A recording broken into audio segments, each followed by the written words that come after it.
থানায় অভিযোগ এলো আর মামলা শুরু হয়ে গেল। বহু ক্ষেত্রে তো শুধু জেনারেল ডায়েরি করে ফেলে রাখেন। আরজিকর আন্দোলনের অন্যতম মুখ জুনিয়র চিকিৎসক আশফাকুল্লা নাইয়ার মামলায় পুলিশের ভূমিকায় এভাবেই ক্ষোভ প্রকাশ করলেন হাইকোর্টের বিচারপতি তীর্থঙ্কর ঘোষ। পুলিশের উদ্দেশ্যে বিচারপতি প্রশ্ন করেন, আশফাকুল্লা নিজেকে ইএনটি বিশেষজ্ঞ বলে দাবি করছেন, এমন প্রমাণ কোথায়? প্রেসক্রিপশন ছাড়া কিভাবে মামলা রুজু করা হলো? পাশাপাশি বিচারপতি স্পষ্ট করে বলেন, এমবিবিএস হিসেবে প্র্যাকটিস করতেই পারেন আশফাকুল্লা নাইয়া।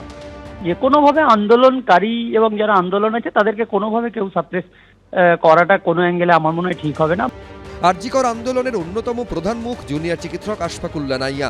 ধর্ণা অবস্থান থেকে মিছিল কিংবা মুখ্যমন্ত্রীর সঙ্গে মুখোমুখি বৈঠক সবেতেই সামনের সারিতে ছিলেন তিনি। সম্প্রতি আশফাকুল্লা নাইয়ার বিরুদ্ধে নিয়ম ভেঙে ভুল পরিচয় দিয়ে প্রাইভেট প্র্যাকটিস করার অভিযোগ তোলা হয়।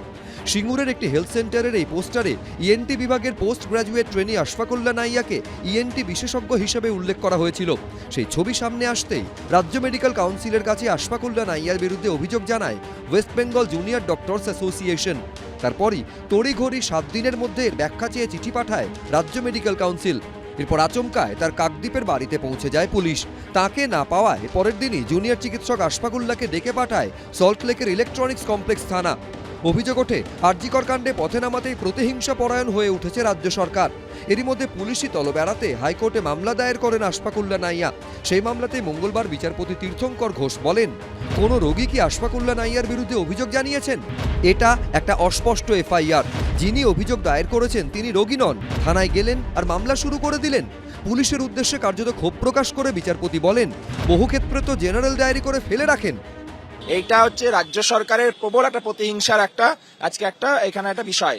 না হলে একজন ডাক্তারের বাড়িতে ভোরবেলায় একদল পুলিশ পাঠাচ্ছে এমন ভাবে যেন সে একটা ক্রিমিনাল, তাকে সোশ্যালি ডিফেম করার জন্য জিনিসটা করা হয়েছে। প্রতিবাদী আশফাকুল্লা নাইয়া তার বাড়িতে পুলিশ পাঠিয়ে আজকে একটা প্রতিহিংসা করতে চাইছে, আন্দোলনের মুখটাকে দমন করে দিতে চাইছে। বিচারপতি আরো বলেন, গোটা প্রক্রিয়ায় আমি হতাশ, কারণ এফআইআর দায়ের করতে গেলে ন্যূনতম কিছু তথ্য এবং সামগ্রী প্রয়োজন হয়। কেস ডায়েরি তলব করেছেন বিচারপতি তীর্থঙ্কর ঘোষ। বুধবার এই মামলার ফের শুনানি। সৌভিক মজুমদার, ব্রতদীপ ভট্টাচার্য, ঝিলম করঞ্জাই, এবিপি আনন্দ।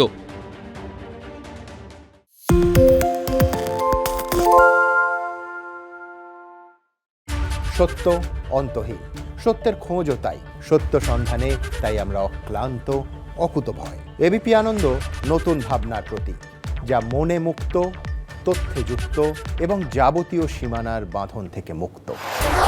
সীমা না শব্দটির মধ্যে লুকিয়ে আছে মানা শব্দটি, যেন চোখ রাঙানি এক অদৃশ্য বেড়াজাল, যা আটকে রাখে আমাদের এক ছোট্ট গণ্ডির মধ্যে।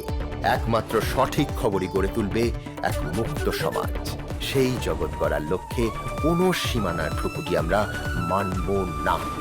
এবিপি আনন্দ এগিয়ে থাকে, এগিয়ে রাখে।